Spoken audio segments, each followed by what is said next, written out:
Years ago, almost to the day, one of my sisters had her first little baby girl after having 2 boys.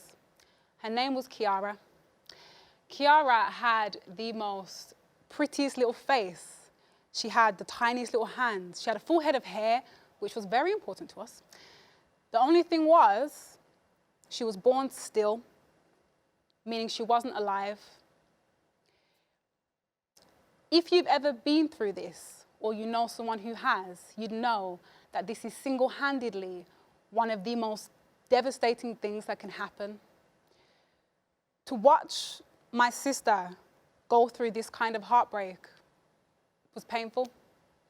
For us as a family to deal with this very unexpected tragedy was painful too. When a baby is born asleep, you can preserve the body for a few days, meaning that you can take them home if you want to. My sister chose to take Kiara home, where she always should have been. One of the days that she was at home, I remember I was holding her in my lap like this, and I had her head in my hands, and I was rocking her back and forth, and I was just thinking, how has this happened? How has this actually happened? My sister was sat next to me. It was a really painful and surreal moment, something I never thought I would ever have to experience. At the same time, I was eating some chocolate buttons. So I was looking and I was eating and I was looking and I was eating. And then all of a sudden, one of the buttons dropped from my mouth onto Kiara's face. Plop. In this moment, I didn't know what to do. So I froze. I didn't know if my sister was gonna get upset and cry. I didn't know if she was gonna get angry and punch me in the throat.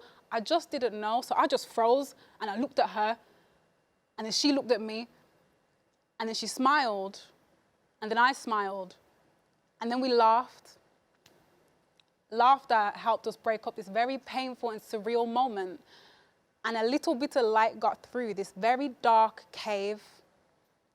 Laughter is light.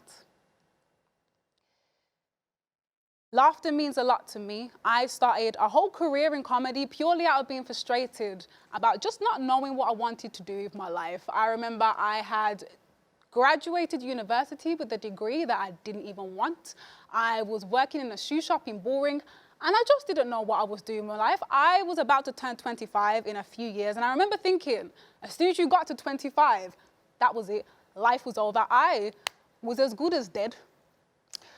Through a friend, I got into online video making, and I started to make little sketches for Instagram and Facebook. These were comedy sketches. I would have little rants about life. I would share random thoughts that I had throughout my day. And in making these videos and watching them back, I remember I used to laugh at myself. I would genuinely look at my videos and find them really funny. And it would ease the frustration. After a while, other people started to laugh at me too.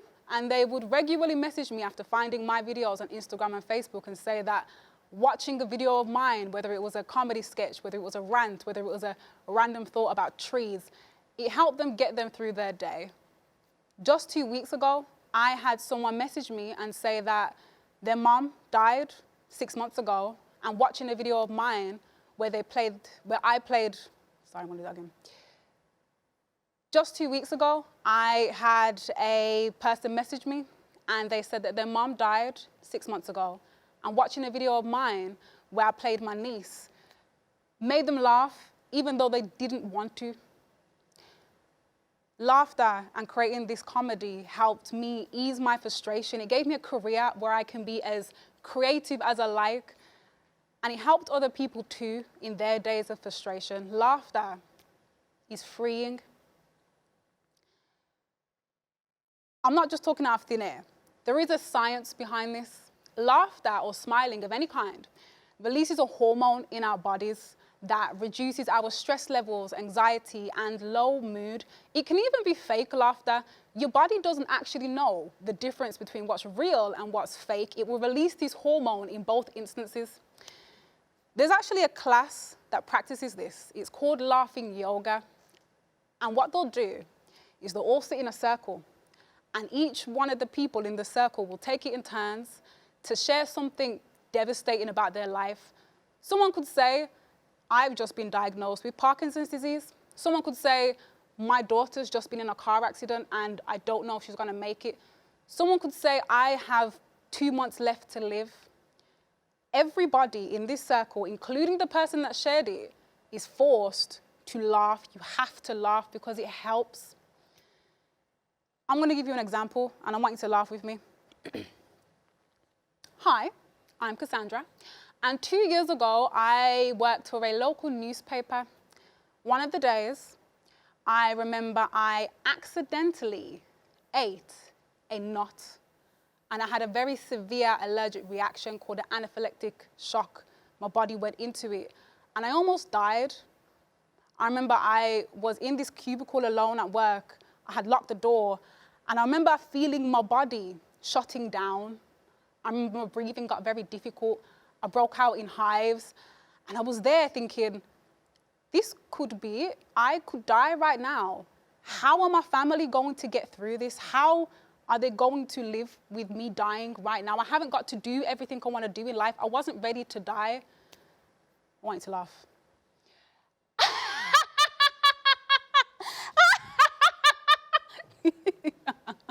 Wait, let me really go back. It's weird, but it works, because when you laugh at something that's painful or fearsome, it actually takes away the pain and the fear just for a little while. And then you start to think about the funny side.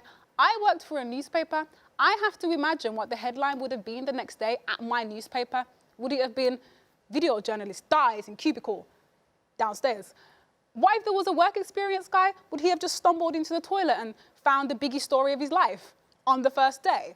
How would people have got into the cubicle when there was only one? Would I have been jamming the door shut? There's a lot of things that would have been quite funny about this situation. Try it for yourself. Wherever you are, you could do it right now, you could do it later. Think of something really devastating and just laugh.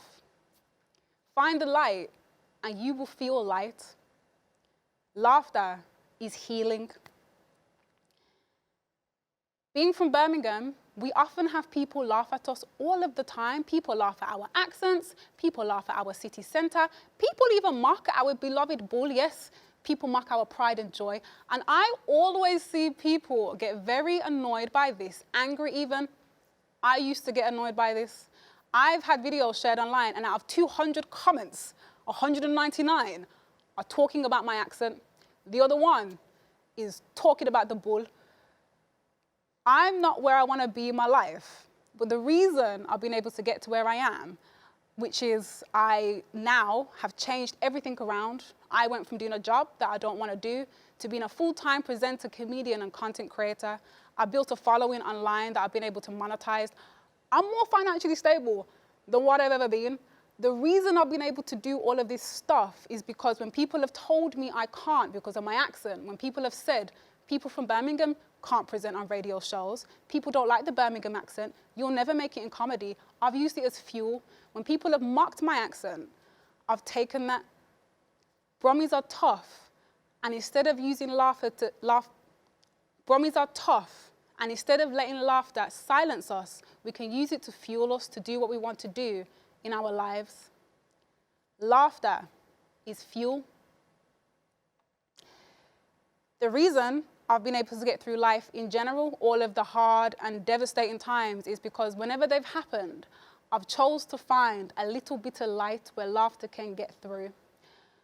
When I failed my driving test 5 times, which was a lot of times, when I had to leave my family home because I had a physical fight with my little sister, when I had someone leave me and get engaged to someone else literally 2 weeks later, when I've had people around me be physically abused, when I've had people around me try to take their lives, when I've had people around me be sectioned, when I've had people around me be sexually abused, when I've been abused, I've been able to get through them because I've just chose to find a little bit of light. I think it's a God-given ability. I think it's a powerful ability. And I think it's something that every single person can and should do from time to time. It's not to say that I've ignored the very real devastation and trauma that these things have brought. It's not to say that I've laughed them off as though they didn't happen. And it's not to say that I've been fake positive, but it is to say that I've not let these things consume me by just finding a little bit of light. This last year has been very heavy, which is why I wanted to share this message. We've had pandemics, we've had protests, we've had people laughing at our This last year has been very heavy, which is why I wanted to share this message. Collectively, it's been shambolic. We've had pandemics, we've had protests, we've had people laugh at our accents. It's been a lot, and we need to find that comedic relief, even if it comes from ourselves laughing randomly in our bedroom. Not being brought down by people laughing at you can be fuel for your future.